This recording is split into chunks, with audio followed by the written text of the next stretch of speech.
Yeeyyee deebine egaa ammas gaa deebine.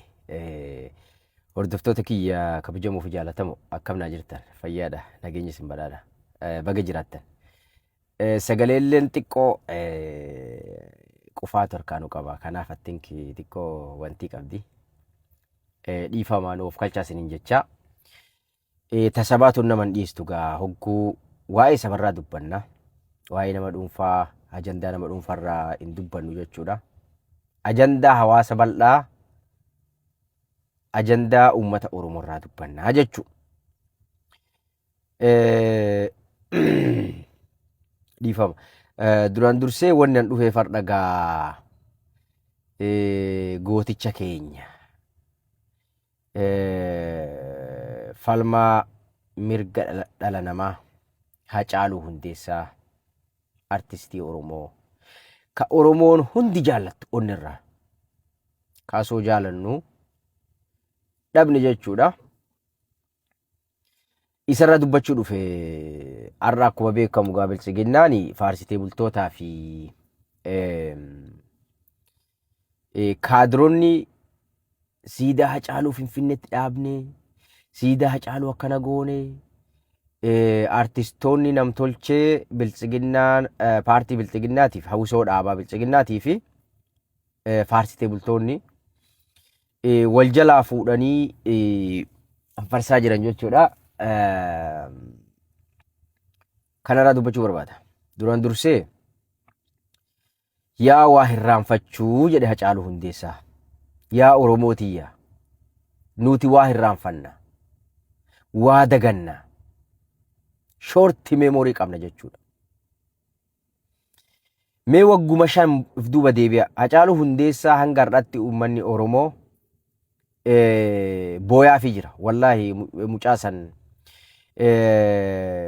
goota ija barbadaa umrii ijoollummaa isa tasoo akka nama kamiitu jiraachuu danda'u.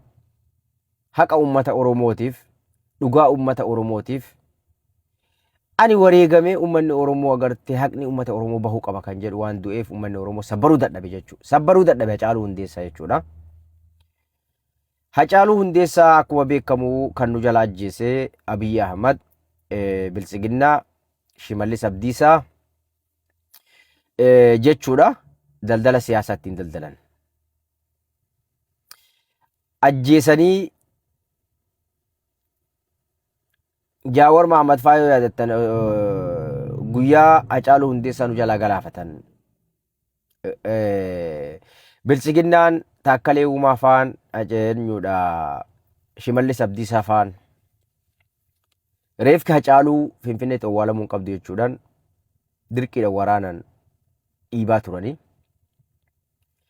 Jaawar Mahammad uummanni Oromoo qeerroo fi qarreen Oromoo abadan Hacaaluun magaalaa guddittii handhuura Oromiyaa Finfinneetti ajjeefame waan ta'eef sababummaan reefki isaa Ambootti awwaalamuuf hin jiru asitti awwaalamuu qaba kan jedhu falmaa turanii iyyaa turre jechuudha. Ajjeesaniillee awwaalcha Finfinneetti dhoorgatanii Ambootti akka awwaalamu godhanii reefka dirqiidhaan waraanan akkasitti fuudhanii Ambootti awwaalan jechuudha. Taaziyaa irratti namoota meeqaatama dhibbaatamaan lakkaa'aman namoota taaziyaa dhufe Ambootti galaafatan jechuudha. Nama hedduu fixan jechuudha bilchiginnaani. Isinuma yaadachiisuuf because isin waa hirraanfattan Oromoo nuti waa daganna jechuudha. Waan har'aa malee waan boru waan kaleessaa yaadannu dhugaa rabbi hedduu takka. Diinaa fi fira gargar baafannee addan beeynu. Wanni kana keessa isanii deemuuf addaan haa baafattaniif haa yaadattaniif. Diinni eenyudha? Firri eenyudha kan jedhu. Hacaaluu Hundeessaa ajjeesanii takka awwaalcha Finfinneetti dhoorgatanii osoo Oromoon yaadannoodhaaf Finfinneetti ajjeefame. Hacaaluu Hundeessaa reefki isaa asuma ta'uu qaba jedhee iyyuu booyu. Hacaaluullee dhabee akka Finfinneetti illee reefka isaan awwaalanne dhoorgamanii uummanni Oromoo maatiin Hacaaluu Hundeessaa dirqiidhaan akkasitti dirqiidhaan Ambootti galchanii jechuudha. Taakkanaa jedha. Reef ka Hacaaluu Hundeessaa Finfinneetti owwaaluu dhoorganii ardha immoo biltsiginnaani siidaa Hacaaluu Hundeessaa isinii dhaabni Oromoo jechuudhaan Finfinnee keessatti nu agarsiisaa oolte jechuudha. Siidaa Hacaaluu jettee nu agarsiisaa oolte jechuudha. Adeeroo ummata Oromoo kana maal seetan isin yaa biltsiginnaa? Uummanni Oromoo kun waan yaadu isinitti hin fakkaatu. Bari hin dagannu. Reef ka owwaalcha dhoorgattanii Finfinneetti ardha immoo siidaa Hacaaluu Finfinneetti isinii dhaabne. Eenyuun jettanii dhiichisaa jirtan jechuudha.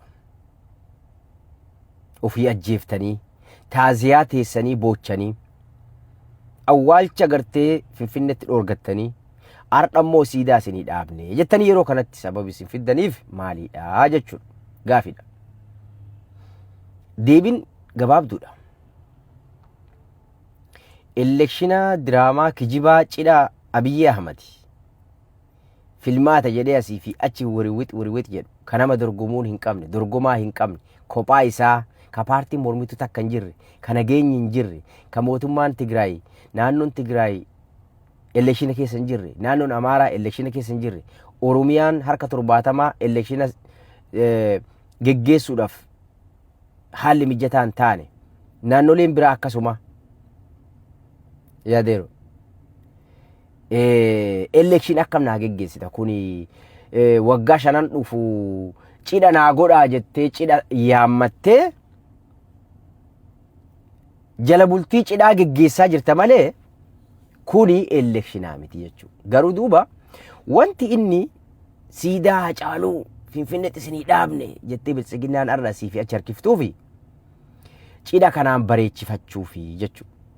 Akkuma Hacaaluu Hundeessaa siyaasaaf jecha nu jalaa galaafatan, nu jalaa ajjeefte biltsiginnaan Abiyyi Ahmad guruppii isaa dabalatee Shimallis Abdiisatii fi Taakkalee Uumaa hunda dabalatee jechuudha. Akkuma Hacaaluu Hundeessaa siyaasaaf jecha nu jalaa wareeganii daldala siyaasaa ittiin dalagan ardhallee daldala siyaasatiif siidaa Finfinneetti dhaaban jechuudha. Dhugaa isaa ukkaamsanii akka namni dhugaa isaa hin dubbanne warra dhugaa Hacaaluu beeku kaan garaan bitanii kaan qawweedhaan sodaachisanii afaan qabatanii ta'aa jiran, kaan gumaa nyaachisanii osoo jiru osoo dhugaa Hacaaluu Hundeessaa akkanatti ilaalee argu gumaa isaa nyaachisanii afaan qabsiisanii hiriyoota isaa jechuudha. Kaan ajjecha sodaachisanii dhugaa ukkaamsanii irra taa'aa jiran jechuudha biltsiginnaan. Abadan aga biltsiginnaan deemtutti dhugaan Hacaaluun bahu jechuudha. Maatiin isaanii miidhaa Hacaaluu dhabuu caalaa dhugaa Hacaaluu dhabuutu miidhe jechuudha. Ummata Oromoo Hacaaluu dhabuu caalaa nuti dhugaa Hacaaluu dhabuutu nu miidhe jechuudha. Kanaaf warri gaafa Hacaaluu Hundeessaa ajjechaadhaa fi haala mijjeessitanis kaarra suuraa waliin ka'aa jirtan isin agarree jirra jechuudha. Dhugaa Hacaaluu owwaaltanii siidaa Hacaaluu siyaasaadhaaf biltsiginnaan ittiin daldaltu, ittiin daldaluudhaaf Finfinneetti ijaarte arra dhayxanii suuraa bira kaatanii selfii akka nama waa takka quba hin qabne jettan jechuudha. Isin ammoo warra dhugaa Hacaaluu Hundeessaa osoo arguu owwaalee jechuudha. Gumaa nyaate jechuudha. Kan akkasii isin beeyna dhugaan Hacaaluu ni baati hin haftu. Abadan hin haftu.